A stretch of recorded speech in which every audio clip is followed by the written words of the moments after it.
Nah, sekarang kita mulai agak filosofis.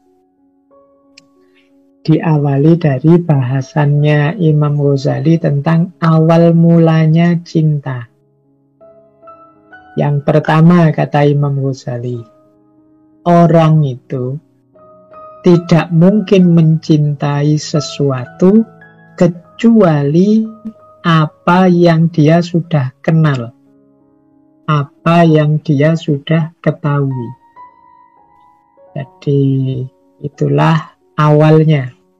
Jadi orang tidak mungkin mencintai tanpa tahu. Ya kalau pepatahnya tak kenal maka tak sayang. Ya bagaimana bisa sayang kalau tidak kenal? Kalau tidak mengerti. Nah, lanjut.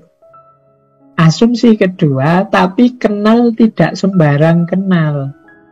Kenal yang dimaksud adalah kenal yang berkenaan dengan keindahannya atau kenikmatannya.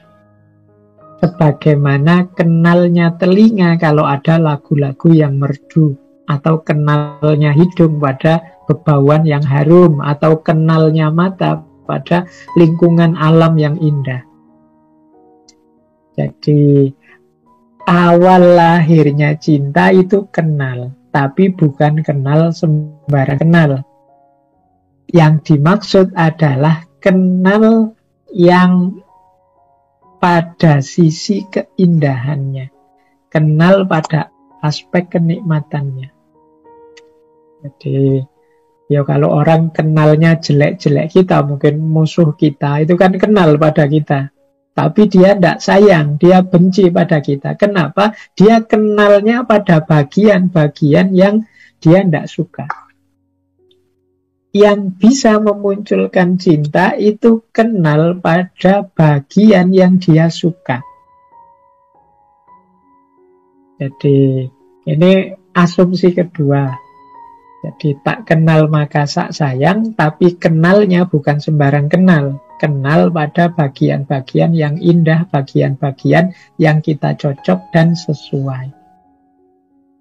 Ya manusia itu, kata Imam Ghazali, biasanya mencintai dirinya, atau kalau dia mencintai yang lain itu demi dirinya, yang cocok, yang sesuai dengan dirinya.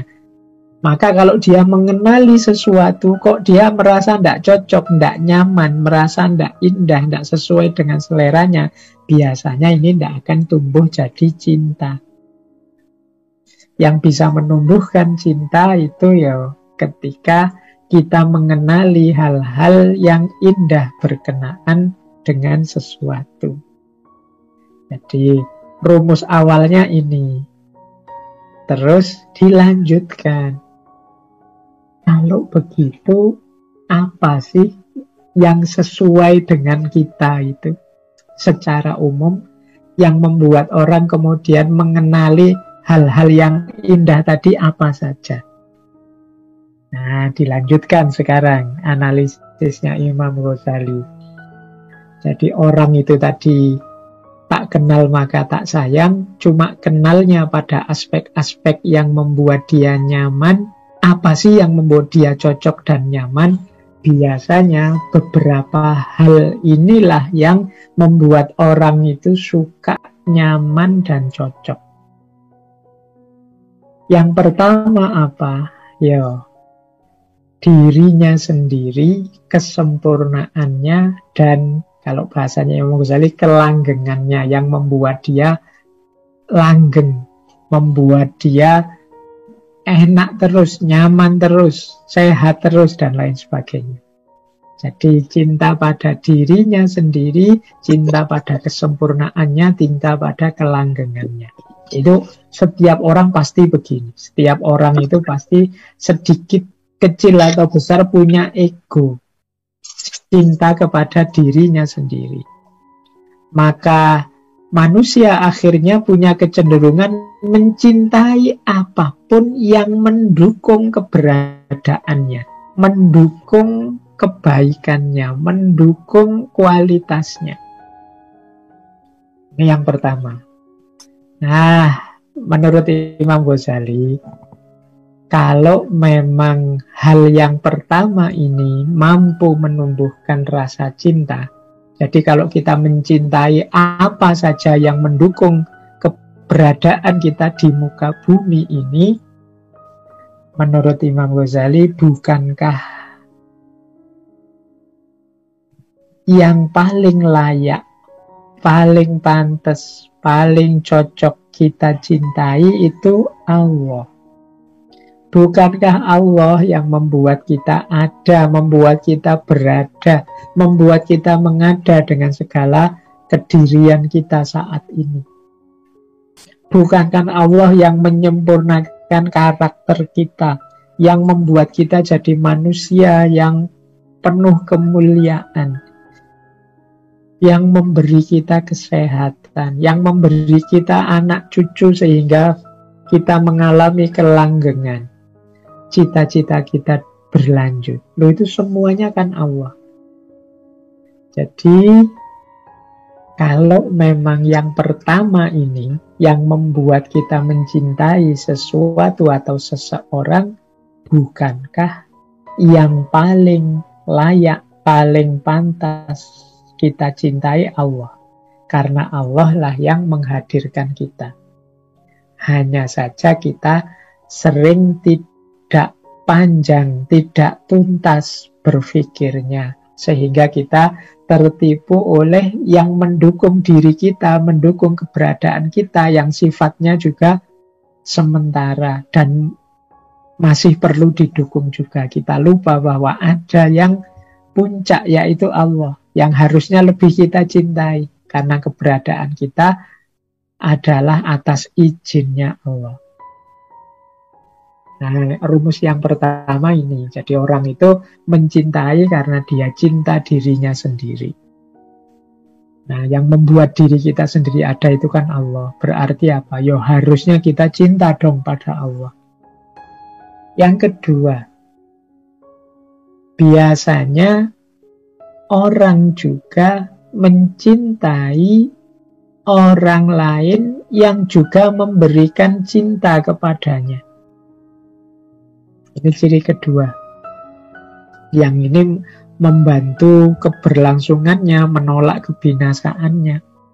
Jadi orang-orang yang mencintai kita, sayang pada kita, itu kan biasanya terus kita juga tergerak untuk menyayanginya.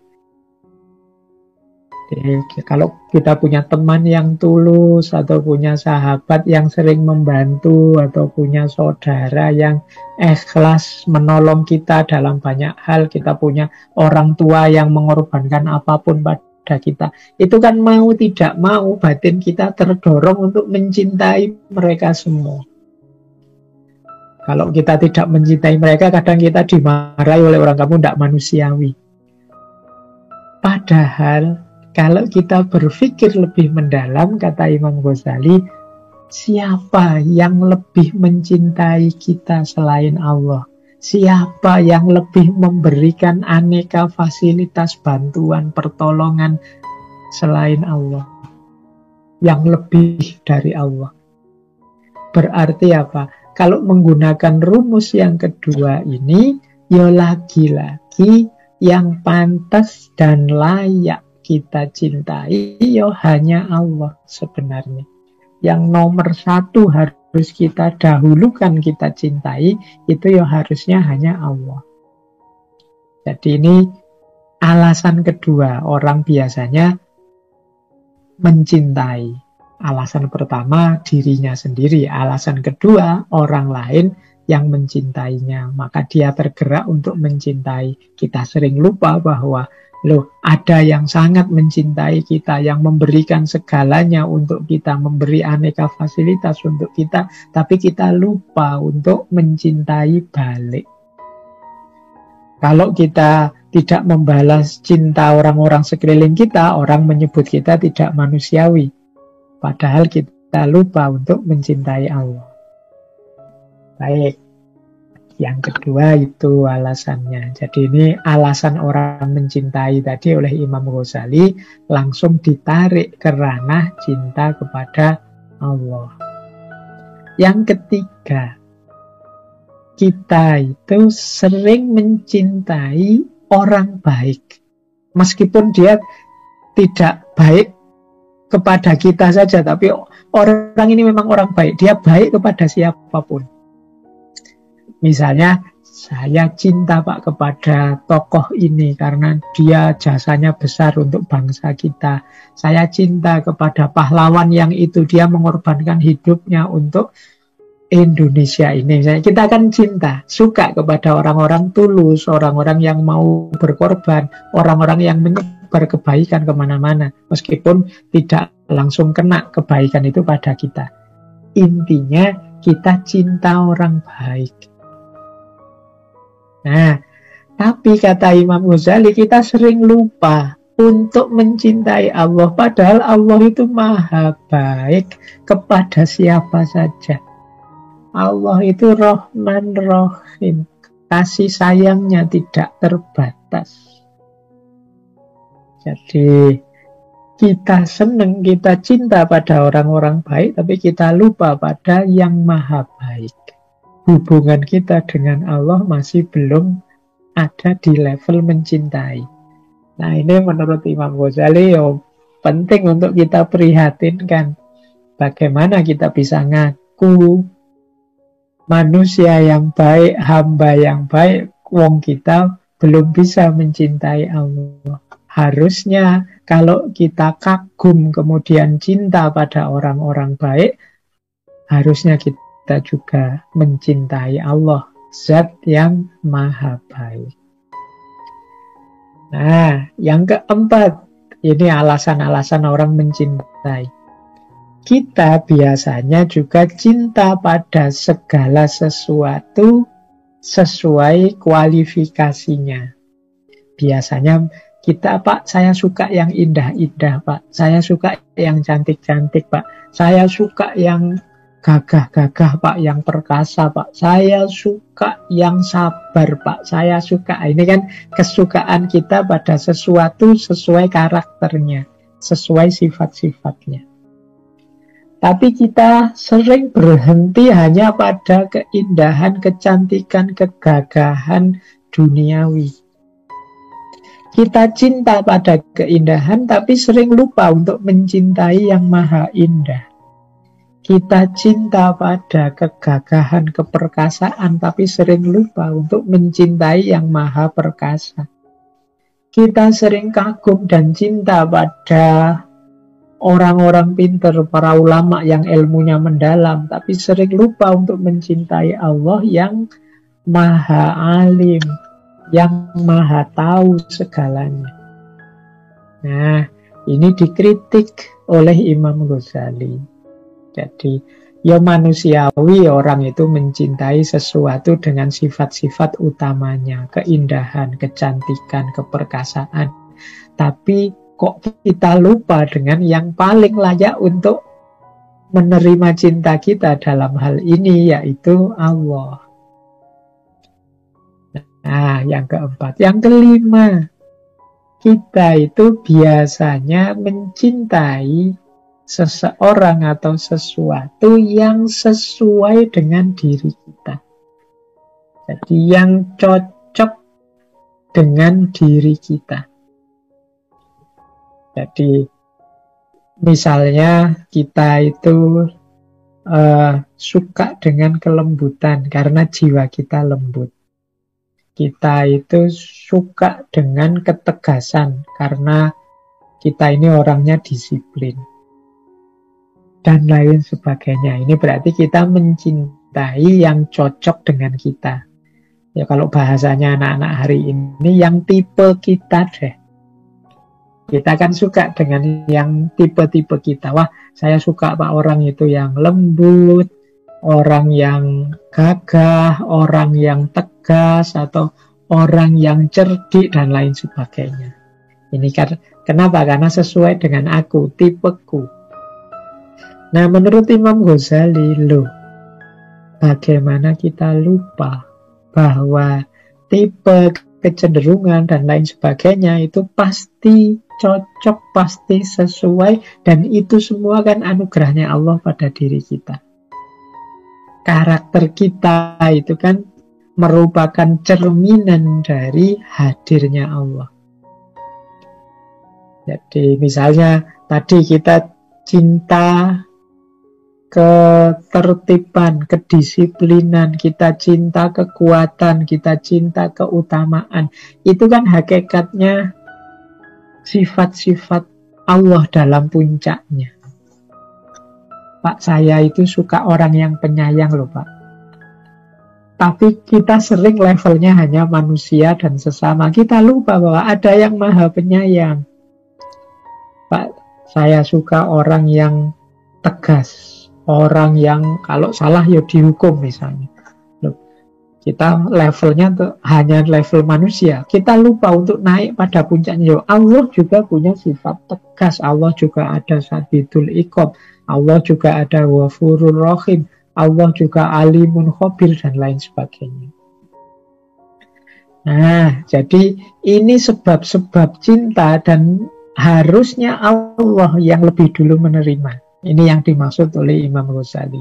Jadi kalau kita kembali sebentar ya filosofi cintanya Imam Ghazali tadi. Cinta itu diawali dari pengetahuan, pengenalan yang tadi tak kenal maka tak sayang. Tapi ya tidak sembarang pengenalan. Kenal yang sifatnya keindahan, yang sifatnya membuat kita nyaman, cocok, suka. Nah, yang membuat kita nyaman, cocok, suka itu paling tidak 5 hal ini. Yang pertama, mendukung diri kita. Yang kedua, yang mencintai kita. Yang ketiga, orang-orang yang menurut kita baik. Yang keempat, karena sifat-sifat tertentu yang menurut kita bagus, cocok, sesuai, misalnya keindahan, kecantikan, dan yang kelima, yang sesuai dengan diri kita. Ternyata menurut Imam Ghazali, kalau kita jeli, semua sebab-sebab cinta itu harusnya membawa kita kepada Allah. Jadi yang paling puncak dari semua alasan ini harusnya kita bertemu pada Allah. Ya misalnya tadi, kalau kita mencintai keindahan, harusnya kita mencintai Allah yang maha indah. Kalau kita mencintai orang baik, harusnya kita mencintai Allah yang maha baik.